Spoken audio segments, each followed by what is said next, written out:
아침에 시작을 알리는 글로벌 주식 라이브 월스트리트 모닝 브리핑. 6월 16일 목요일 순서 시작하겠습니다. 네, 안녕하세요. 여도은입니다. 네, 반갑습니다. 장우성입니다. 우리 장 부사장님의 목소리가 조금 데시벨이 올라가셨네요. 올라갔습니다. 네. 기분 좋습니다. 물론 너무 조금 올랐다는 게 단점인데 어쨌거나 좋았습니다. 저는 여기에 소금 뿌리고 찬물 끼얹어서 죄송스럽지만 네. 내일까지 일단 지켜보고 뭐 음. 미소를 띠던 웃음을 짓던 하겠습니다. 그 아래에 좀 자막을 넣으시면 좋을 것 같아요. 개인의 의견. 저와 의견이 다른 거니까. 아니, 늘 그랬잖아요. 늘 이제 뭐 그 당시에는 당일에는 환호를 하고 네, 뭐 그게 그렇습니다. 파월 의장의 발언이던 아니면 FOMC의 금리 인상의 결과던 당일에는 좋았다가 다음 날 또다시 뭐 분석 해석들이 예, 좀 그렇습니다. 반대로 완전 나타나면서 시장을 전일 올랐던 분을 거의 다 반납하게 만드는 반납했죠, 그런 지금까지는. 시장이 만들어졌기 네. 때문에 그리고 우리가 곰곰이 생각해 봐야 할 게 음. 지금 6월에 물가의 수준이 과연 5월 대비해서 낮아졌는가? 그렇다면 그렇죠. 7월에 발표되는 CPI가 과연 6월에 발표된 것보다 낮을 것인가를 고민해 봤을 때는 아직 우리가 확인해 봐야 될 부분들이 많죠. 정점을 찍은 걸 확인해야 되는데 아직까지는 그게 그렇죠. 없습니다. 그래서 네. 말씀하신 것처럼 아직 바닥을 논하기는 좀 이릅니다만 중요한 게 뭐냐? 올랐다는 겁니다. 올랐다는 그렇죠. 것. 네. 다행히도 예, 다행히도. 올랐다라는 건데 부디 내일은 오늘 밤 사이에는 시장이 이거를 이제 빈대떡 뒤집듯 부침개 음. 뒤집듯 이렇게 탁 뒤집는 그런 모습은 나오지 않기만을 네. 바라보도록 하겠습니다. 네. 방금 전 마감했었던 뉴욕 시장 확인 잠시 후에 장우석 부사장님이 해주실 거고요. 또 이게 경제 부분에 대해서는 사실 우리 증권가에서는 어떻게 보면 좀 단기적이고 현재를 많이 논한다면 향후 5년, 10년은 학계에서 많이 논하지 않습니까? 그렇습니다. 그래서 저희가 국제학대학원의 교수님 한 분을 초빙을 또 했습니다. 교수님을? 한양대학교 국제대학원의 김광석 교수를 잠시 후에 만나보도록 하겠는데요. 과연 지금의 미국의 경제 상황, 인플레이션, 긴축 관련한 부분을 우리가 어떻게 생각을 해야 될지 잠시 확인해 보도록 하겠습니다. 오늘도 월가의 소식은 미국 주식입니다. 이항영 전문위원과 함께 확인해 보시죠. 네. 자, 간만에 분위기 좋은데 굳이 초를 치냐? 네. 뭐 저는 늘 부정적인 부분, 그러니까 부정적이라기보다는 보수적으로 시장을 바라보도록 하겠습니다. 네. 이렇게 좋을 때 이것도 챙겨야 한다. 안 좋을 때는 좋은 거 챙겨야 한다. 이렇게 네. 반대의 시각을 여러분께 네. 제시해 드리도록 하겠고요. 네. 또 오늘 주제부터 그럼 먼저 확인해 네, 보도록 확인해 하죠. 보겠습니다. 연준이요. 0.75% 금리를 올리면서 3대 지수가 상승을 마감했고요. 정말 다행스러운 것이 S&P 지수가 6일 만에 상승 전환했습니다. 네. 라고 좀 보시고요. 흐름을 짚어보겠습니다. S&P 100 1.46% 올랐고요. 다우가 1%, 나스닥 2.5% 올라가면서 우리 요즘 가장 좋아하는 그림이 나왔는데 쭉쭉 올라가는 그런 모습이 나왔습니다. 아니죠. 저는 막판에 저 막판에 은봉세계. 연봉세계. 아, 여기 너무 싫은데요. 물론 그럴 수 있겠습니다만 네. 아까 말씀하신 것처럼 이때 팔아보자 하는 세력도 많지 않았기 때문에 네, 이런 네. 모습이 나왔다는 거 잘 보시면 좋을 것 같고요. 네. 일단 올랐다는 거 다시 한번 강조합니다. 이게 보면 1%가 나오지 않았을까 다우가? 네. 뭔가 조금 원래 0.9 매시였는데 막판에 끌어올리면서 1% 조작인가요, 올랐다. 조작? 조작이라기보다는 약간 기분상 네. 올린 게 아닌가 싶으니까요. 보시면 될 것 같고요. 드디어 연준이 자이언 스텝을 했는데 28년 만에 75bp를 인상했습니다. 네. 그래서 지금 나와주고 있는 연준의 금리는요. 1.에서 2.75%이기 때문에 여러분들 0.75% 마음에 드십니까? 일단? 뭐 우리가 마음에 안 든다고 어쩔 수 없잖아요. 근데 네. 연준의 지금까지 행보를 봤을 때는 이렇게 강력한 인상보다는 중도, 그러니까 거의 중간 정도를 지켰는데 이번에는 좀 이례적이었어요. 제가 보는 75bp 인상은요. 본인의 어떤 의지라기보다는 네. 시장이 이렇게 얘기하다 보니까 그 등 떠밀린 게 아닌가. 약간 이런 느낌이 나왔습니다. 저는. 그렇죠. 예. 그러니까 시장에 예. 등 떠밀리고 시장을 가장 또 이렇게 민감하게 반응하는 정부 쪽에서도 이번에는 75p 해라. 예, 그렇게 뭐 하라. 이런 얘기 예. 있지 않았을까. 나는 압력이 있지 않을까 싶은데 하여간 장이 좋았다고 좀 보시면 좋을 것 같고요. 네. 이분의 스피치를 한번 요약해 볼 건데요. 네. 7월달 금리 인상 역시 50bp 혹은 75bp 하겠다. 근데 0.75%에 힘이 쏠리고 있는 그런 모습입니다. 간단히 보시면 될 것 같고요. 네. 하다 보니까 올해 말 기준금리가 3.4%고요. 내년은 3.8%로 전망한다고 했습니다. 이게 한꺼번에 한 1.9%포인트 올린 거라고. 예, 그렇습니다. 그러면 정말 지금 우리가 생각한 그 이상의 것들을 앞으로 보게 될 거라는 예, 거잖아요. 보게 될 수 있습니다. 그래서 물론 제가 0.7을 봤는데 못 볼 게 뭐가 있습니까? 이제 남은 거는 100bp인데 학습효가 되게 빠르시네요. 예, 그렇습니다. 네. 근데 문제가 뭐냐면 성장률이 기존 2.8%에서 2.7%로 크게 하향하는 그런 전망을 하는 바람에 네. 경기가 좀 안 좋아진다는 거 좀 확인시켜 드리고요. 여러분도 한번 공부하는 차원에서 제가 보고서를 딱 가져왔는데 이게 요게 뭐죠? 바로 원문입니다. 원문이니까 보시면 좋은데요. 일단 그 금리 발표할 때 세 가지 발표가 되는데 첫 번째 GDP가 발표되고요. 두 번째 실업률, 세 번째가 물가 발표되고 맨 마지막에 있는 게 금리에 대한 전망인데요. 네. 딱 보시는 것처럼 3월달 전망치가 밑에 나와주고 있는데 3월 전망치 GDP입니다. 기존 2.8%에서 1.7% 낮아진다는 거. 위로, 예, 위에가. 위에 보셔야 돼요. 네. 제가 마우스를 한번 편하게 네네네. 볼까요? 보입니까? 요거죠. 요게 네. 3월 전망치라고 보시면 되고 네네. 요게 현재치입니다. 네. 실업 역시 3.5에서 3.7%까지 약간 늘어난다고 네. 봤고요. 그다음에 물가 역시 4.4에서 5.2까지 커진다는 거 보기 때문에 저희가 지금 약간 안 좋아지는 문제가 실업률이 증가한다는 거. 실업률이 증가하면 안 되거든요. 그래서 잘 보시면 좋을 것 같고 물가까지 증가한다는 거 보시면 좋을 것 같습니다. 네. 그다음 맨 밑에 있는 게 금리 전망인데 1.9%에서 3.4까지 커져 있다는 걸 확인시켜 드리겠습니다. 네. 이어서 점도표를 좀 보도록 네. 하겠습니다. 전도표인데요. 올해 3.4%까지 올라간다고 보시면 좋을 것 같고 내년은 3.8%, 그다음에 내후년에는 3.4%, 그다음에는 2.5%로 약간 낮아지는 그런 모습 보이겠지만 하여간 금리는 2.5% 이상에서 움직일 것이다. 라고 보는 게 맞을 것 같습니다. 네. 이렇게 해서 뭔가 물가가 잡히게 된다면 네. 좋겠지만 또 이렇게 금리를 많이 올리면 경기 침체에 대한 가능성이 그 퍼센트도 더 올라갈 것 올라가겠죠. 같아서. 올라가는데 오늘은요 분위기상 이분들이 이런 발표는 안 하시더라고요. 경기 그냥 꼭, 침체에 대한 얘기하지 포인트. 않고 아마 내일 나오지 않을까 싶으니까 네. 보시면 좋을 것 같습니다. 그래서 일단은 100bp는 좀 뭐 전망이 빗나갔는데 100bp 할 수도 있다고 생각하시죠? 여도은행크는 아니요? 안 합니까? 안 뭐- 합니다. 예. 안 저 한다고. 너무 무자르든 예, 예, 얘기하지만 75bp도 사실 예. 엄청난 건데 100bp는 뭐 이러다가 물가가 진짜 다음 달에 더 고점을 찍고 하면 또 분위기가 달라질 수도 있겠죠. 바뀔 거기 때문에 아예 배제하지 마시고요. 한번 네. 그동안 흐름을 볼 건데요. 보통 연준은요 0.25%가 보통이었습니다. 네. 근데 보시는 것처럼 2020년 3월 달에 보게 된 팬데믹 때였습니다. 한 달에 150bp를 내리는 이게 나오지 않습니까? 첫 번째 0.5%, 그다음에 1% 내리면서 이런 폭도 있었습니다. 그때 이제 특수한 상황이 특수 있었죠. 상황이 있었는데 지금 특수한 상황이라고 할 수 있는 상황이기 때문에 0.25, 그렇죠. 0.5, 0.7까지 왔기 때문에 100bp도 가능하다는 거 다시 한번 보여드리고요. 어제 얘기했습니다만 데이비드 아이논, 그다음에 제레미 시게우스, 조수아 브라운까지 100bp가 필요하다 했기 때문에 필요합니다만 제가 보기에 약간 무리가 아닌가 싶으니까요. 100bp는 하지 않기를 다시 한번 기원해 보도록 하겠습니다. 네, 자, 이 가운데 있어서 10년 만기도 뭐 2년 만기 국채 금리가 수익률이 다행히도 조금 내려갔습니다. 안정화된 그런 네. 모습을 보여주고 있는데요. 2년물 3.21%, 10년물 3.296%로 역전환색이 풀어졌다고 좀 보시면 될 것 같고요. 모든 금리가 내려가는 그런 모습 보이면서 다소 안정화되는 그런 구간이 같다고 보시면 좋을 것 같고요. 네. 일단은 금리가 확정됐기 때문에 앞으로 10년물에 대한 모습은 약간 다소 완화되지 않을까 한번 전망해 보시면 좋을 것 같습니다. 네, 자 이렇게 해서 전체적인 시장 분위기를 보려면 저희가 맵을 보도록 하겠는데요. 특정 섹터 그러니까 에너지 빼고는 전반적으로 좋았어요. 좋았습니다. 1번 아마존 테슬라가 올라갔는데요. 많이 빠졌기 때문에 올라갔다는 거 다시 한번 설명드리고 각각 5%대 올랐고요. 예, 그렇습니다. 꽤 많이 올라갔다고 좀 보시면 좋을 것 같고 2번이 P&G인데요. P&G가 연주 저점을 찍는 그런 모습 보였거든요. 그렇죠? 왜 그럴까요? 한번 생각해 보시겠습니까, 여러분들? 왜 P&G가 저점을 찍었을까? 굉장히 중요한 내용입니다. 뭐 실적 부분에 있어서 계속 안 좋게 나오고 있나요? 좋았죠. 좋았는데 문제가 뭐냐면 이쪽으로 매기가 몰리다 보니까 지금 PER이요. 23배입니다. 근데 여러분들 알파벳이 페어가 얼마냐면 19배거든요.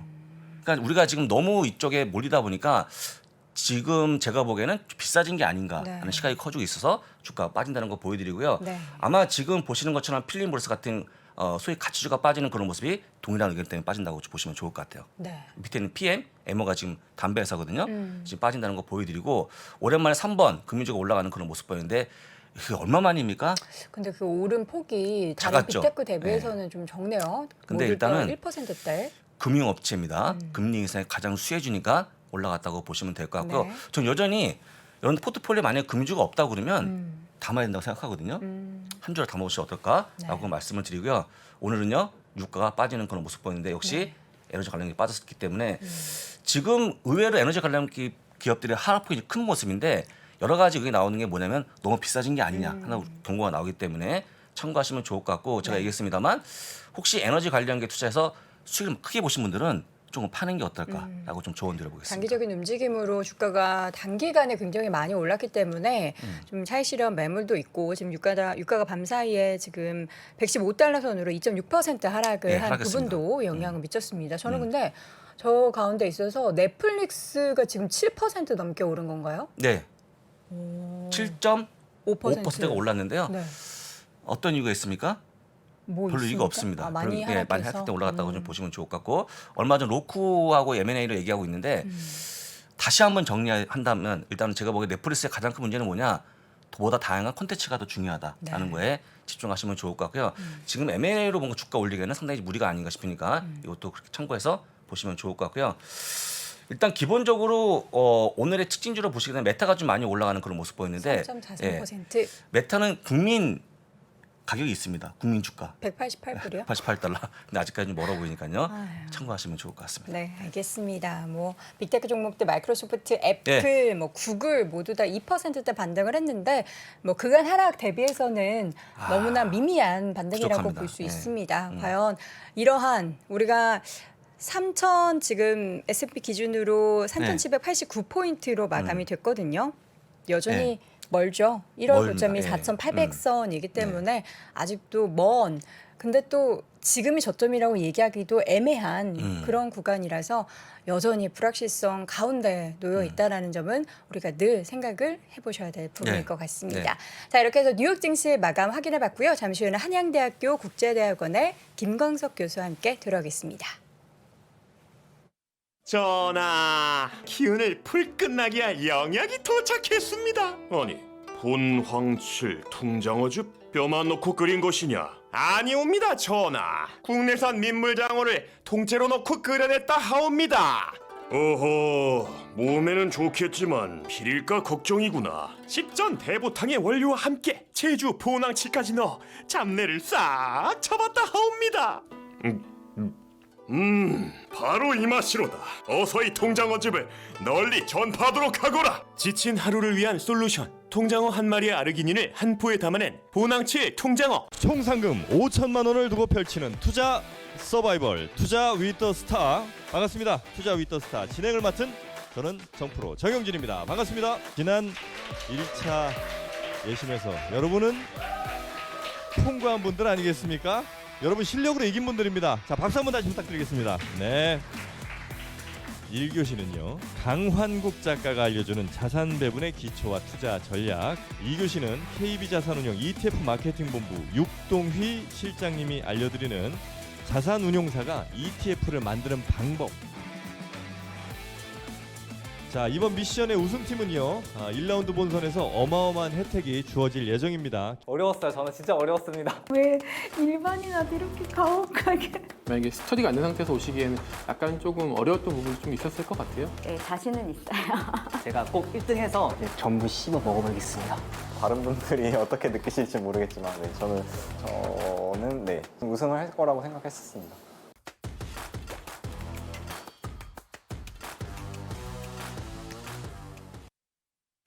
월스트리트 모닝 브리핑 함께하고 있습니다. 자, 이번에 심층 인터뷰 한양대학교 국제대학원의 김광석 교수 함께합니다. 교수님 어서 오세요. 네, 안녕하세요. 안녕하세요. 네, 반갑습니다. 자, 지금 사실 미국도 그렇고 우리나라도 그렇고 계속해서 풀었던 것을 다시 옥죄고 있습니다. 네, 그렇죠. 긴축을 계속해서 하고 있는 상황인데 교수님께서 매년 경제 관련한 전망서를 발간을 하고 계신다고 들었어요. 근데 네. 그 중에서 금리를 이번에는 강조하셨다고 하는데 그 네. 이유부터 좀 들어볼까요? 저도 이제 경제 전망서를 매년 연말에 발간하고 있고요. 네. 지금 발간한 이 책은 사실 경제 전망이라보다 하반기 경제 전망에 올 가까운 하반기? 예, 그런 거라고 볼 수 있겠고요. 근데 지금 여러분들이 계속 주목하고 계시듯이 또 지금 계속 제가 출연하기 전부터 계속 말씀 나눴다시피 가장 중요한 이 2022년 하반기 경제를 결정지을 그 변수가 금리 아니겠습니까? 그래서 물가와 금리, 그리고 그것이 어떤 자산 시장에 영향을 미치는지 이게 가장 중요한 고리이기 때문에 무엇보다도 금리를 우리는 전망을 해야 되지 않을까 생각을 하고요. 네. 기본적으로 우리 부동산 전망 어떻게 될까? 주식 시장은 어떻게 될까? 뭐 이런 자산 시장에 대한 전망을 그림을 그리면서 사실 그런 모든 자산을 돈과 바꾸는 거잖아요. 그럼 돈의 가치는 어떻게 될까라는 그 기본적인 스탠스, 금리 전망에 대한 이해를 함으로써 기본적으로 자산 시장의 하방 압력을 또 받을 수 있을 텐데 그렇기 때문에 이제 금리 전망, 그래서 긴축의 시대라는 개념을 드리고 왔습니다. 네. 그러면 말씀을 쭉 해주시기 전에 한마디로 좀 정리를 네, 해주세요. 금리 예. 어떤 게 포인트가 되고 네. 그로 인한 영향 한 문장으로 좀 정리한다면 뭐가 될 수 있을까요? 저는 이렇게 생각합니다. 시대적 전환이다. 시대적 전환. 그러니까 저는 2021년 말에도 이 자리에 똑같이 앉아서 그 말씀을 드렸는데요. 2020년, 21년 중반까지는 소위 완화의 시대였어요. 완화적 통화 정책이 집중되던 시대. 그럼 그때에 걸맞는 투자 의사 결정과 22년 지금은 말 그대로 긴축의 시대라는 거죠. 그럼 긴축의 시대의 기준금리 결정과 뭐 이런 것들이 모두가 다르기 때문에 우리 전고점에 비교해서 계속 주식 뭐 물려 있다 이런 말씀 하시는데 그 전고점일 때의 기준금리와 지금의 기준금리가 다른 거잖아요. 그렇죠. 이런 것처럼 거시경제 여건이 완전히 달라져 있기 때문에 달라진 통화 정책에 걸맞게 달라진 투자 의사 결정을 해야 된다. 이 말씀이 가장 주된 골자인 거고요. 기본적으로 작년부터 우리 3프로TV에서도 말씀을 드렸었던 것은 그때는 뭐 영끌에서 주식 담고 2020년에 21년에 그렇게 했지만 2022년은 현금 보유 비중을 늘려야 된다. 말 그대로 주식 보유 비중을 줄여야 된다. 굳이 투자를 하신다면 원자재에 투자를 하셔라라는 것이 이제 주된 골자였는데 그 기조가 오히려 격화된 거죠. 러시아 전쟁 이후에 그 이야기를 좀 중심적으로 말씀드리고 싶습니다. 네. 그러면 오늘 혹시 네. 오늘 자연 스텝이 단행이 됐는데 네네. 그 부분에서 어떻게 생각하십니까 혹시? 자이언트 스텝은 네. 정말 이례적이죠. 이례적이죠. 예. 이례적인 기준금리 인상 아니겠습니까? 예, 예, 그러니까 자이언트 거인이라는 게 흔한 것이 아니잖아요. 그렇죠. 그러니까 흔하지 않은 이례적인 통화 정책입니다. 근데 그 이례적인 통화 정책도 그 나온 배경이 바로 물가 때문이잖아요. 그렇죠. 그럼 물가도 이례적이었던 거죠. 지금 앞에 앵커님 계시겠지만 앵커님 인생 동안 미국 8.6%라는 물가 상승률을 처음 만나신 거예요. 그렇죠. 그죠? 41년 만이니까. 그렇군요. 그러니까 그만큼 이례적인 물가 상승률이 나오기 때문에 어떻게 보면 이 기준금리 의사 결정은 앞으로도 물론 FOMC 결과에 따라서 앞으로 이렇게 기준금리 스탠스를 가져가겠다라고 발표는 했지만 역시 물가가 빨리 잡힌다면 그렇게까지 이행되지 않을 수 있다는 거죠. 물가에 따라 달려 있다. 그래서 CPI와 PCE 발표를 우리 좀 주목하시면서 그에 따라서 미국 통화 정책이 어떻게 행보를 보일까. 만약에 이렇게 함에도 불구하고 물가가 잡히지 않고 더 고공행진한다. 그러면 지금 예상치보다 더 높게 갈 수 있는 거예요. 결국은 물가에 달려 있다. 원론적인 이야기지만 그렇기 때문에 우리는 물가 지표와 금리 지표 이것을 같이 들여다볼 필요가 있지 않을까 생각합니다. 네. 지금 미국 쪽을 보면은 사실 그 물가가 이미 이렇게 정점까지 올라오기 전에 뭔가 선제적인 대응을 했어야 되는데 이 잡을 시기를 놓쳤다라는 그런 비판들이 네. 굉장히 많이 나타나고 있잖아요. 그렇죠. 그 작년에는 파월 의장이 인플레가 이렇게 물가 상승이 더 오래 지속되진 않을 것이다. 그렇죠. 단기적이다 이런 얘기도 했었고요. 그럼 지금 물가를 잡기 위한 이런 금리 인상의 단행, 네. 이런 미국의 금융당국에서 하는 이런 행보들이 실질적으로 빠른 시일 안에 이런 물가의 급등세를 좀 진정시킬 수 있는 해결을 할 수 있는 상황이 놓여질 수 있을까요? 네, 지금 앞서 잠깐 말씀드렸었지만 제가 원자재에 투자를 하셔야 된다라는 말씀까지 네. 드렸고 작년에도 계속 제가 구리에 투자를 하셔라 뭐 이런 말씀을 계속 드렸었습니다. 원유에 투자를 하셔라. 예. 근데 그런 그 배경은 결국 인플레이션인데 인플레이션 시대에는 인플레이션에 투자하는 게 맞는 거죠. 근데 인플레이션을 잡기 위한 금리 인상 행보가 있기 때문에 웬만한 자산 시장의 상승 속도보다 돈의 가치의 상승 속도가 더 빠르다는 것이죠. 그리고 돈의 가치 상승 속도보다 더 빠른 것이 인플레이션이라고 볼 수 있는 거죠. 근데 지금의 인플레이션 현상은 소위 공급 측 요인이잖아요. 그렇죠. 공급발이라고 다 규명합니다. 그럼 한번 생각해 보세요. 금리 인상을 통해서 공급을 막을까? 공급을 더 증대시킬까? 그거는 아니잖아요. 그렇죠. 근데 공급이 위축되는 만큼 뭐 러시아 경제 제재라든가 뭐 식료품 원자재 공급에 차단이 있다든가 뭐 이상 기후 여러 가지 것들이 맞물리면서 이 원자재 공급에 차질이 있는 상황인데요. 그러면 그만큼 수요를 줄이면 돼요. 근데 수요를 줄일 수 있는 그 바로 정책이 이 통화 정책이라는 거죠. 그렇죠. 한번 생각해 보세요. 금리를 이렇게 올려버리면 저축이 늘어요. 돈의 이동이 시작되는 거예요. 주식 팔고 저축하는 겁니다. 그러니까 이미부터 많은 기관 투자자나 외국인 투자자들이 저축으로 현금성 자산으로 돈을 이동시킨 거예요. 이동시키는 과정에서 주가가 계속 하방 압력을 받는 거고요. 그러면 돈이 이동을 저축으로 갑니다. 그러니까 저축이라는 의미는 현재 소비를 줄인다는 뜻이에요. 현재 소비가 줍니다. 또 부채가 줄어요. 가계부채 규모의 증가 속도가 줍니다. 그러니까 부채 의존하기가 너무 부담되는 거죠. 그럼 가계부채 총량은 줄어들 가능성이 더 높아요. 줄거나 증가 속도가 둔화된다. 이렇게 보시는 게 맞는데 그럼 부채 규모가 줄어든다는 얘기는 결과적으로 현재 소비를 줄인다는 뜻이죠. 이런 것을 생각해 본다면 미국 경제에 가장 지배적인 영향을 미치는 변수가 소비인데 소비의 함수라고 하잖아요. 미국 그렇죠. 경제는 70% 기여도가 있는데 그럼 소비가 위축된다. 이런 식으로 미국뿐만 아니라 인플레이션 압력이 심각한 미국뿐만 아닌 뭐 영국이나 유럽이나 다 같이 긴축적인 통화 정책 행보를 보인다. 우리나라도 또 더 긴축적으로 갈 수밖에 없는 입장이 됐는데 그러면 세계적으로 긴축적인 통화 정책을 가동한다. 긴축의 시대인 거죠. 그럼 그런 과정에서는 급진적으로 기업의 투자 심리가 위축되고요. 소비자의 소비 심리가 위축돼요. 결과적으로는 공급이 부족하지만 수요도 그에 비슷하게 부족하게 만드는 거예요. 결국 수요를 위축시키게 만드는 거죠. 결과적으로는 물가 상승 압력을 잡을 수 있는 그 대표적인 정책이라고 볼 수 있는 것이죠.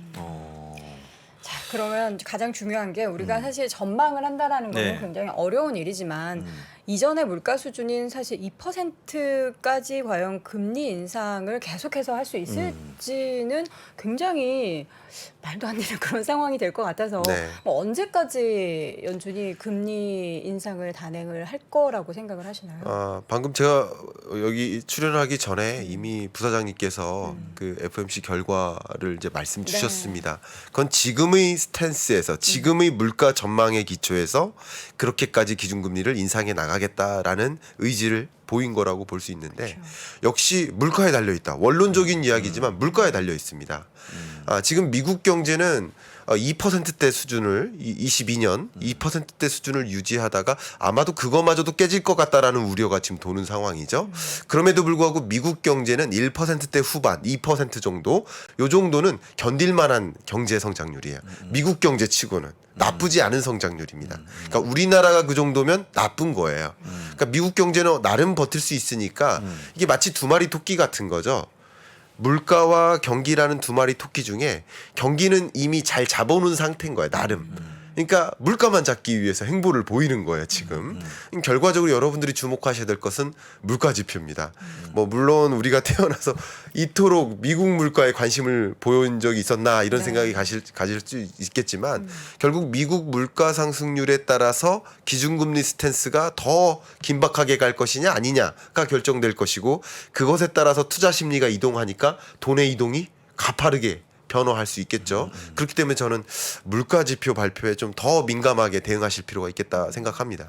지금 이제 기준금리를 내년까지 한 3% 이상으로 이제 만들겠다라고 이야기를 했고 물가는 2% 수준을 만들기는 현실적으로 봤을 때는 굉장히 무리인데 네, 무리죠. 우리가 그냥 예상을 해봤을 때 미국의 물가 수준이 8%대인 지금보다는 뭐 어느 정도 낮아지면 좀 금리 인상에 대한 이야기들이 조금씩 소강이 될 수 있을지. 네, 기본적으로 물가 상승률이라는 이 개념 자체가 그러니까 CPI라는 지수가 있고 그 지수가 전년 동월 대비 얼마나 증가했는지 증가폭을 보여주는 거잖아요. 그러니까 어쩌면 2022년에 이렇게 높은 8%대 물가 상승률을 기록했다면 어쩌면 제가 이렇게 말씀드리면 좀 문제가 있겠지만 가만히 있어도 물가 상승률은 23년에 잡히는 거예요. 왜냐하면 산수적으로 그래요. 산수적으로 그럴 수밖에 없어요. 근데 어쨌든 통화 정책까지 이렇게 가동하고 행정부의 정책들도 같이 동원되잖아요. 예를 들어서 뭐 자원 개발 사업을 더 강화한다든가 20년, 21년 동안 되게 재밌었던 게 재생에너지 산업에 집중적으로 투자하다가 이 석탄이나 석유나 천연가스 개발 사업에 투자를 많이 위축시켰어요. 그래서 이것을 다시 재개하는데 상당한 시간이 걸릴 수 있습니다만 어쨌든 이것도 재개하기 시작합니다. 식량 자원 개발 사업에 더 적극적으로 뛰어듭니다. 세계 기업들이 이런 원자재 가격이 상승하는 것을 보고 오히려 자원 개발 사업, 그러니까 식량 자원 개발까지 포함해서 개발 사업에 뛰어들기 때문에 또 공급량이 늘어날 수 있어요. 이런 것들을 본다면 23년에는 어느 정도 잡힐 겁니다. 다 그렇게 기대를 하고 있고요. IMF도 사실 이미 물가 상승률 전망치를 지난달에 제시를 했었지만 역시 마찬가지로 잡히는 걸로 보고 있어요. 그러나 22년 연중까지는 계속될 수밖에 없다는 거죠. 그래서 기준금리 스탠스를 특히 올해 하반기에 미국 입장에서는 또 중간 선거가 있지 않습니까? 그러니까 물가 상승 압력은요 굉장히 뼈 아픕니다. 정치적으로도 뼈 아픕니다. 왜냐하면 서민의 마음을 굉장히 억누르거든요. 경기 침체보다 더 무서운 게 물가 상승이에요. 왜냐하면 우리 엔겔 지수라는 개념이 있는 것처럼 같은 물가 상승 압력 8.6%가 등장해도 모두에게 충격인 것이 아니라 저소득층에게 충격이잖아요. 서민에게 충격이잖아요. 그만큼 서민에게 충격이기 때문에 이것을 바로잡기 위한 행보로서 물론 통화 정책이 이제 분리되어 있는 건 사실입니다만 그럼에도 불구하고 이것을 심각하게 인식한다는 거죠. FOMC 관점에서도. 그렇기 때문에 이 통화 정책을 이런 식으로 빅스텝, 자이언트 스텝을 계속 가동할 가능성이 높아진 것이라고 볼 수 있습니다. 네. 자, 지금 키워드 중에서 초인플레이션 시대라는 키워드도 언급을 하셨는데 이게 어느 정도 수준이면 초인플레이션이 지금 8% 수준도 초인플레이션인데 앞으로 더 네. 높아지지는 않겠죠? 뭐 지금이 현재 초인플레이션. 초인플레이션 시대에 맞습니다. 그러니까 미국의 목표 물가, 이게 목표 물가라는 것은 미국 경제 스스로 가장 안정적인 물가가 2%인 거고 그거보다 낮으면 디플레이션이 우려되는 거고 물가 상승률이 마이너스면 이제 디플레이션인 거고 2%를 초과하면 인플레이션인 건데 그냥 우리 이걸 구분하는 기준은 정확히 없습니다만 평균적으로 한 4%를 초과하면 초인플레이션 시대 맞아요. 그러니까 이 4%를 넘는 미국 경제 성장률을 또 감안한다면 다른 것들은 그냥 저저전데 성장률마저도 1%대로 저저전데 물가 상승률만 4%를 초과한다. 이거는 이례적인 일인 거거든요. 그런 관점에서 신흥국에서 4%면 안정적인 물가예요. 신흥국 목표 물가가 3.5, 4% 정도 되거든요. 신흥국 경제에 걸맞는 물가 상승세인데 미국이라는 나라 경제 입장에서는 4%를 초과하면 굉장히 높은 물가인 거죠. 이 8.6%를 우리나라 5.4%랑 그대로 비교할 수도 없는 겁니다. 절대적으로 비교해도 높은 거지만 미국 물가 상승률 8.6%를 우리나라 입장에서 체감적으로 말씀드린다면 거의 15% 수준에 가까운 굉장히 높은 물가. 왜냐하면 저성장, 저금리, 뭐 이런 저물가 경제, 이 선진국 경제 입장에서 8.6%는 실로 어마어마한 숫자라고 볼 수 있겠습니다. 그러니까 굉장한 충격인 거죠. 그럼 가장 중요한 거는 현실 파악은 했고 그렇죠. 그럼 네. 우리는 이 긴축의 시대에서 어떻게 대응을 해야 되는지 네. 아까 서두에는 원자재 투자 말씀하셨는데 사실 네. 원자재 투자가 굉장히 예. 변동성도 크고 위험하거든요. 그렇죠. 투자하시는 분들 중에 사실 몇 년 전에 그 원유 관련해서 쓰라린 기억이 있으신 분들도 계시고요. 네. 어떤 대응을 해야 된다고 보십니까? 네, 저는 인플레이션 시대에는 인플레이션에 투자해야 된다. 인플레이션, 네. 저는 정확하게 말씀드리고 싶고요. 그럼 인플레이션을 야기하는 인플레이션의 요인이 뭡니까? 원자재잖아요. 그럼 원자재 바스켓을 놓고 본다면 크게 에너지 원자재, 그리고 비철금속 원자재, 그리고 마지막으로 식료품 원자재인데 그럼 22년 하반기에 가장 중점이 될 원자재가 무엇일까? 저는 식료품 원자재 단연코 이렇게 얘기하고 싶습니다. 그러니까 그 사인이 얼마 전에 등장했었는데 인도네시아가 세계 파뮤 수출 1위국인데 파뮤 공급을 차단했었죠. 인도도 역시 최대 밀 공급 국가 중에 하나인데 밀 수출을 차단했었죠. 말레이시아가 최대 닭고기 공급국 중에 하나인데 닭고기 수출을 차단했었죠. 생닭도 차단했습니다. 그러니까 이런 것들이 식량 전쟁의 시대를 알리는 건데요. 근데 지금까지 식료품 원자재 그 주로 곡물 가격인데 옥수수, 대두, 뭐 콩이 대두죠. 밀 이런 식료품 곡물 가격이 지속적으로 상승해 왔는데 이 상승해 왔던 지금까지 상승해 왔던 요인들을 보면 가장 대표적인 게 이상 기후. 또 국제유가 상승. 국제유가 상승하면 비료나 농약 가격을 또 증대시키거든요. 그러니까 결국 곡물 가격을 상승시키는 요인이에요. 또 이 밖에도 뭐 예를 들어 바이오 에너지에 대한 수요가 급진적으로 늘어나고 있습니다. 이게 이상 기후 대응하려는 노력이에요. 그러니까 그리고 러시아 우크라이나 전쟁 이런 것들이 주된 요인인데 이런 요인들이 22년 하반기까지 계속 간다는 거죠.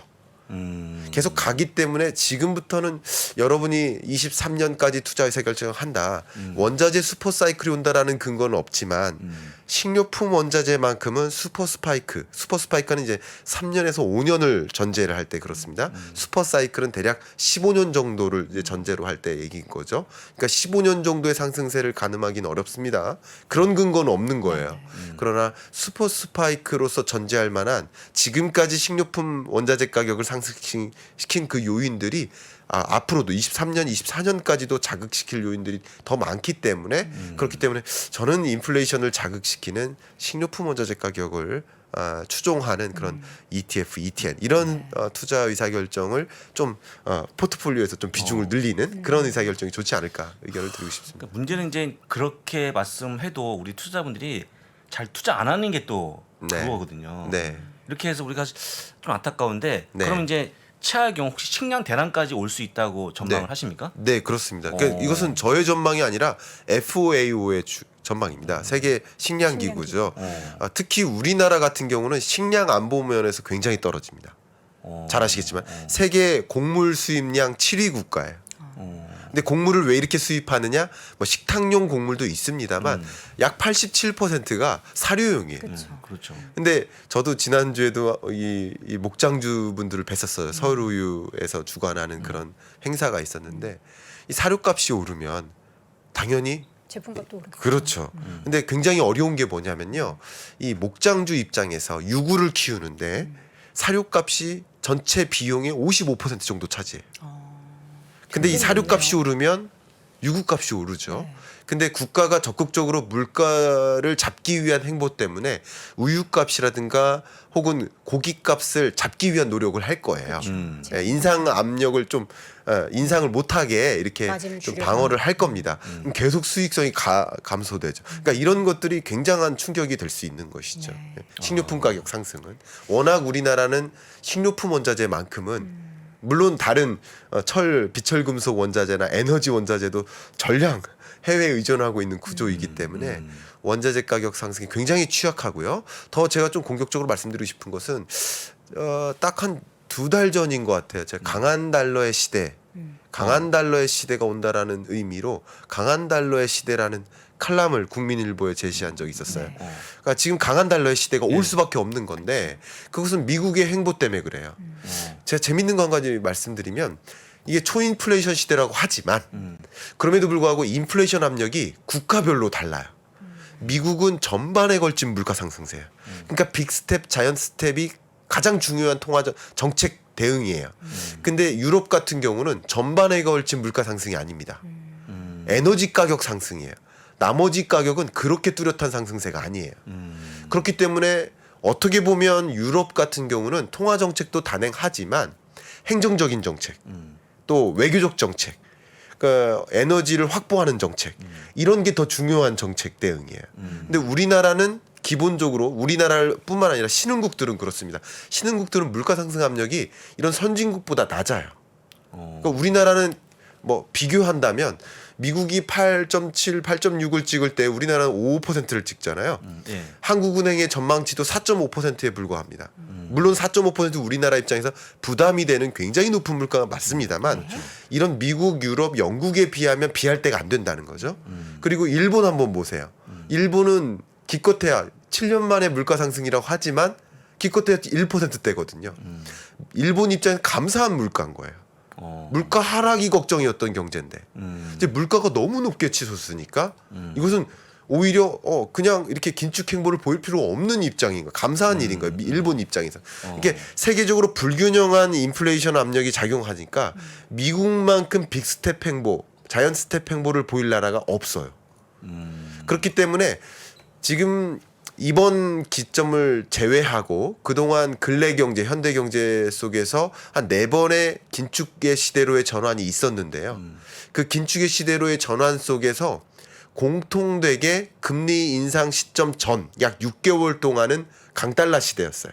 근데 재미있게도 그 기준금리 인상을 단행하기 시작한 이후 미국입니다. 미국이 단행한 이후 기준으로 보면 두 번의 경우에는 약달러로 전환되고 두 번의 경우에는 강달러 기조가 계속 유지됐어요.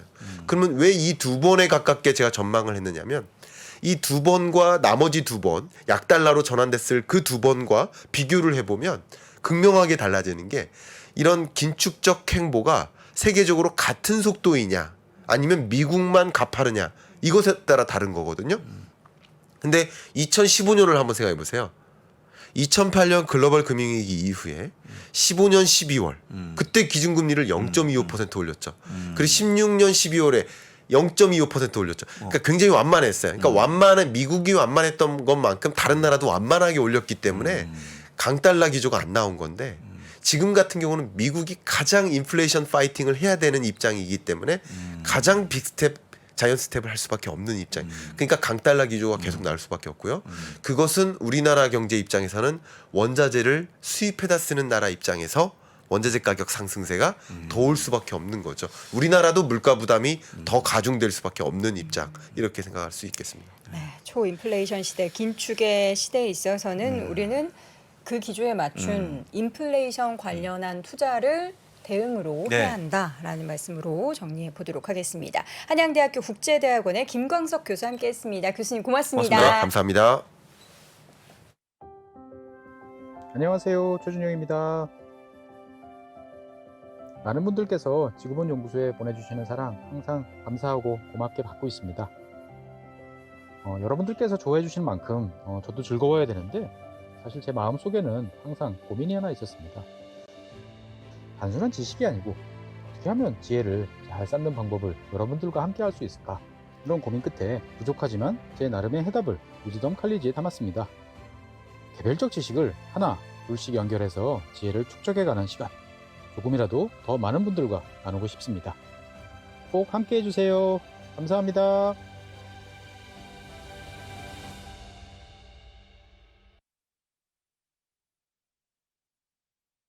자, 이번에는 월간 소식 전해드리도록 하겠습니다. 미국 주식에 미치다 이항영 전문위원 함께합니다. 위원님 어서 오세요. 네, 어서 오십시오. 네, 반갑습니다. 밤 사이에 네. 많이 바쁘셨죠?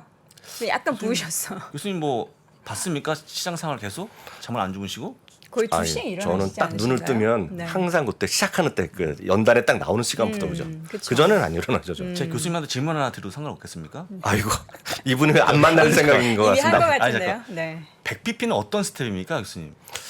빅 자이언트라고 해야 되나요? 자이언트요? 뭐 말씀 많던데 뭐 메가 스텝이라는 메가 스텝이라고 네, 합니까? 메가 스텝이라고 하면 되겠네요. 100bp가. 우리 마음대로 당황스럽습니다. 정하는 건가요? 아니 어차피 누군가 올리면 얘기하면 뭐 한번 명명해야 되지 않겠습니까? 늘 말씀하시는 거 있잖아요. 초 울트라 메가톤급? 네. 네, 그건 좀 기니까 메가 스텝을 하면 되겠네. 메가 스텝. 네. 어쨌든 네. 75bp 인상이 됐고 네. 이게 굉장히 이례적이고 역사적으로 봤을 때도 굉장히 긴 시간 동안 이렇게 인상했던 적은 없었잖아요. 아, 뭐 그렇죠. 야, 그렇지만 실제로 보면 100bp 가능성을 우리가 완전히 배제할 수는 없었죠. 근데 그렇게 하지 않을 거라고 다들 예측했었는데요. 사실 뭐 100bp가 아니라 실제로 보면 125bp를 요구했던 사람도 있잖아요. 125bp요? 그러니까 오늘 해갖고 발표돼갖고는 1.75가 된 거 아닙니까? 1.75가 됐나요? 그렇게 기준금리 바뀌었잖아요. 그렇죠, 바뀌었죠. 근데 처음부터 그냥 어제 최근 일주일부터 하면서 3% 바로 가야 된다는 사람이 오늘 제일 바빴던 분이거든요. 잠시 후에 누군지 다시 한번 소개해드리도록 하겠습니다. 어쨌든 28년 만에 75bp가 인상됐고요. 3대 지수는 반등했습니다. 사실 이 그림은 거의 최근에 지난 5월달에도 이 그림으로 저는 기억하거든요. 요 딱 발표 요 2시 언저리입니다. 2시 언저리부터 내려가기 시작했고요. 2시 반이 딱 그 컨퍼런스가 시작됩니다. 그래서 딱 연단에 딱 나오는 시점이거든요. 근데 말을 하면서 쭉 올라왔다가 듣고 나니까 뭐 좋은 것 같지만 또 그거 아닌 것 같기도 하고 뭐 잘 모르겠고 이러니까 다시 약간 밀리면서 내려가는 거죠. 오늘 장중한 때는 나스닥은 거의 4% 가까이 올랐었잖아요. 특히 이제 기술주들이 또 엄청나게 올라가는 모습 보여줬죠. 종목으로 보면 뭐 굳이 종목으로 보면 왜 올라가냐, 특정 주식 왜 올라가냐 그러면 말할 수 있는 게 별로 없습니다. 경제가 뭐 다시 뭐 좋아지고 자신감이 있다 그래서 올랐다? 그래서 보잉이 제일 많이 올랐었어요. 오늘이요. 보잉이 S&P 500이나 다우 포함해서 제일 많이 올라간 주식이 되겠고요. 또 두세 번째 올라간 것이 또 넷플릭스가 올라갔지만 저 밑에 떨어진 것들이거든요. 그렇죠. 그러니까 큰 의미는 없다라고 보셔야 되겠습니다. 어찌됐건 굳이 다시 말씀드리면 굳이 오늘의 상승 요인을 굳이 찾자 그러면 뭐 인플레이션에 대한 대처의 자신감, 견조한 경제 성장 지속에 대한 자신감 이런 거 아니겠습니까? 그리고 연준의 역할을 앞으로도 잘할 자신 있다 이런 것들을 보여주는 것이었는데 실제 보면 뭐 새로운 건 전 없다라고 또 솔직히 말씀드리겠고요. 잠깐 네.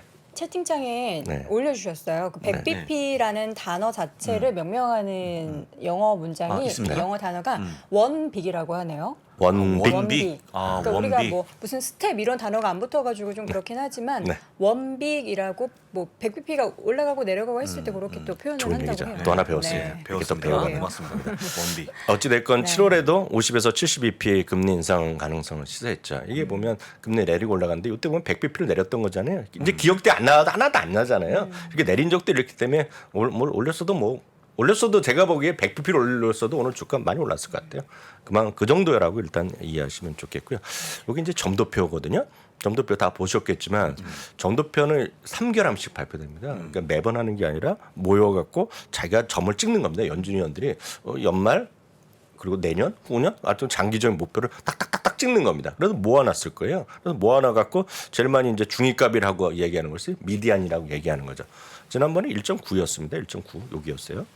1.9 중간값이요. 이번에 보면 3.4로 올랐죠. 딱 요겁니다. 요 자료는 그냥 연준에서 발표한 그 자료 그냥 갖고 온 겁니다. 요거 올랐고요. 내년에는 요게 3.8이 됩니다. 후년에 다시 내려서 3.4. 기본 목표는 2%까지 가는 거거든요. 그러니까 요런 흐름이었다라고 일단 이해하시면 좋겠고요. 어쨌든 다행인 것은 금리의 좀 상승세가 약간 좀 멈춘 흐름이죠. 그래서 10년물, 2년물이 조금씩 내려갔고요. 금은 조금 반등했지만 천만 다행인 것은 미국 달러가 좀 하락하는 모습입니다. 네. 천만 다행인데 이제 미국 달러는 여러 가지 이슈가 있어요 지금요. 그래서 지금은 일본의 어려움 그리고 또 금리가 올라가니까 기억하시는 분은 계시겠지만 한때 그 서유럽이라고 하나요? 서유럽 어려웠을 때 보면 뭐 폭등했었잖아요. 그리스, 이탈리아 갖고 그런 쪽도 금리 좀 올라가고 있기 때문에 지금 그 유럽에서 오늘 또 ECB에서 긴급 회의를 열렸었던 거 아시는 분 계실 것 같습니다. ECB에서 뭘 할지 몰랐는데 어찌됐건 뭐 대충 뭐 이해 넘어갔는데 핵심은 지금 미국이건 유럽이건 일본이건 수많은 그런 또 관계, 그 정관계, 통과, 금융통화 이렇게 다루는 사람들 입장에서 보면 미국 달러가 이렇게 올라가는 걸 좋아할 사람이 없다는 거예요 지금이야. 그래서 지금 조만간 월가 그리고 뉴욕 이렇게 정가에서 지금 얘기가 나오는 거예요. 일부 소수의 의견은 뭔가 미국 달러를 진정시키기 위해서 좀 모임이 있지 않겠느냐 그런 예측이 좀 있거든요. 그러니까 그런 것도 한번 염두에 두시면 좋을 것 같습니다. 어찌됐건 미국 달러가 오늘 조금 하락했지만 이거 하락이라고 볼 수도 없는 거죠. 당연히 우리나라 뭐 환율 외환시장 열리면 조금 뭐 영향이 있겠죠. 긍정적인 영향이 있겠으나 하여튼 미국 달러의 고공행진이 당분간은 가장 중요한 우리가 가장 쉽게 볼 수 있는 척도라고 저는 이해를 하고 있습니다. 그러니까 미국 달러만 보면 금융시장의 좀 방향성 일정 수준 나온다라고 저는 이해하고 있고요. 또 하나 이제 많은 부분이 오늘 이제 몰입돼 있잖아요. 연준의 발표, FOMC의 결과가 그리고 멘트에 발표돼 있는데 또 하나 이제 우리가 의미 있게 볼만하는 것은 소매 판매입니다. 소매 판매는 어찌됐건 결과치만 보면 헤드라인만 보면 0.3%가 감소됐어요. 전망 0.2였거든요. 그렇지만 이걸 뭐를 빼고 넣느냐에 따라서 많이 다릅니다. 가장 많이 빠진 거 있죠. 전월 대비 빠진 것이 자동차 및 부품입니다. 여기 보시면 파란색이거든요. 요 파란색 자동차 판매가 3.5% 정도 줄어들었고요. 또 줄어든 것이 쉽게 얘기해서 non-store입니다. non-store 리테일이거든요. 그러니까 쉽게 해서 온라인 쪽이 좀 판매가 좀 줄어들고요. 반면에 요 올라간 것은 있죠. 올라간 것은 여기 제가 노란색으로 박스 쳐놨는데 여러분들 편하게 말씀드리면 음식료, 먹고 마시는 거, 휘발유 어찌됐건 늘어날 수밖에 없잖아요. 그리고 또 하나 흥미있는 거 스포츠, 취미, 음악이 판매가 늘어났어요. 이게 대표적인 서비스 쪽이거든요. 이런 쪽이 하면서 플러스 마이너스 요인이 있지만 0.3%가 마이너스 났습니다. 그래서 뭐를 빼면 더 올라갈 수도 있고 넣으면 또 눌렀어요. 약간 그 동전의 양면 같은 얘기인데 결과는 이겁니다. 지금 D.A. 데이비슨의 마이클 베이커가 이분이 이코노미스트인데 바로 오늘 이걸 보자마자 소프트 랜딩 가능성을 좀 있다라는 얘기를 조심스럽게 하는 거죠. 다만 이 부분에서 잠시해 보면 말도 안 되는 헛소리라는 얘기 주장하는 사람들 바로 나옵니다. 어찌됐건 이런 것들이 소매 판매가 약간 둔화되는 것은 뭔가 사람들이 약간 진정되면서 소프트 랜딩에 대한 희망을 볼 수 있다라고 해석은 충분히 가능하거든요. 결과치만 보면 이런 것을 약간 긍정적으로 일단은 볼 수 있다라고 보셔야 되겠죠. 그리고 또 하나 약간 나쁜 것도 이제 말씀드릴 수밖에 없겠는데요. GDP 나오고 있잖아요. GDP 나오는 다시 한번 확인드리지만 오늘 이제 GDP의 예상치도 뭐 좀 하향했잖아요. 1.9가로 1.9였나요, 부사장님? 낮췄잖아요. 1.7% 1.7로 낮췄나요? 그리고 전반적으로 1.7로 나고 오히려 인플레이션 올리고 막 그런 것도 발표됐을 겁니다. 앞서 요약표다, 통계표, 종합표에서 설명하셨으니까 저는 일부러 다르시 안 갖고 왔는데 지금 보시면 GDP 나오는 한번 말씀드렸다시피 사람이 찍는 게 아닙니다. 그 애틀란타 연방은행에서 다양한 매크로 지표를 갖고 만들어서 일주일에 한 번씩 보여주는 겁니다. 이게 지난주 혹시 기억하세요? 지난주에 0.9%로 발표됐거든요. 플러스 0.9. 근데 오늘자입니다. 오늘자가 0.00으로 발표됐어요. 그래서 이게 맞고 틀리는 것이 아니라 이게 더 마이너스로 혹시 가면 경제 지표에 따라서 마이너스로 가면 이건 분명히 이건 이제 그 통계로 잡아낸 수치에 불과하지만 그런 이제 바로 리세션이 지금 진행 중이라는 얘기가 가능할 수도 있는 거죠. 그래서 오늘 이거는 숨겨진 약재일 수밖에 없습니다. 그래서 오늘 시장은 호재도 있고 뭐 호재로 생각하는 사람들은 호재일 수 있고 이런 것들은 분명히 악재 요인도 분명히 있는 거죠. 그래서 시장이 만약 안 좋았으면 오늘 이게 크게 반영될 수밖에 없는 그런 부분이다라고 이해하시면 되겠습니다. 자, 월가에서는 과연 이번 기준금리 인상을 어떻게 보고 있는지 밤 사이에는 좋게 생각을 했으니까 시장이 올랐겠죠. 그렇지만 이제 늘 주식시장이 똑같은 의견이면 주식시장은 존재할 수가 없거든요. 그렇죠. 다 좋아하면 주식시장이 다 올라가기만 하고 다 안 된다고 생각하면 떨어질 수밖에 없기 때문에 다른 거죠. 그래서 여기 오늘 보시는 3만 분이 넘으신 분들도 생각이 다 다르시거든요. 어떤 분들은 시장은 좋다고 생각하는 분도 있고 살 기회다. 어떤 분들은 야, 지금 무조건 팔아야 된다. 그렇죠. 팔면 지금 사면 사는 이상한 사람 뭐 서로 말들이 많으시잖아요. 그러니까 요즘 같은 데는 댓글창에서도 약간 격론이 좀 오갈 수밖에 없는데요. 오늘도 마찬가지입니다. 탐리는 저희가 여러 번 확인드리고 많은 분들은 아시겠고 올라갈 때면 좋지만 떨어질 때면 저 사람 때문에 떨어졌다. 저 사람이 뭐 완전히 또 이해할 수 없는 사람이다 얘기하는데 이분은 제가 5, 6년째 팔로우를 하고 있는데 그냥 일관된 분입니다. 일관된. 나쁠 때도 얘기하지만 최근에 팬데믹 이후에는 상당히 긍정적인 얘기를 많이 했고요.